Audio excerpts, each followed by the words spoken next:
Така, сега ще ви представя една много интересна пръчка, която я намерих в една стара къща.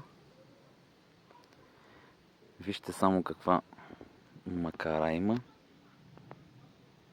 Самата пръчка представлява това нещо. Тук може да видим, само да фокусира, една закачена тройка, която интересното е, че все още не е ръждясала.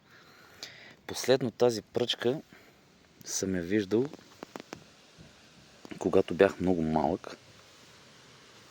Влакното изглежда доста здраво. Тук гледам, че са лепени водачите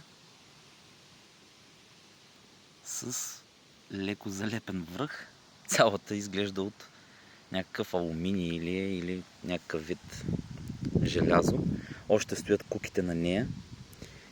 И тази пръчка доста хубави спомени и моменти имам като дете на село с хващани риби на пружина с 3 куки. Ето е макарата. Уникална. Всичко е непокътнато, няма ръжда. Има, разбира се, следи от употреба. Пръчката е може би от 80-те години взета. Аз последно съм я виждал около 2010 година. Уникална.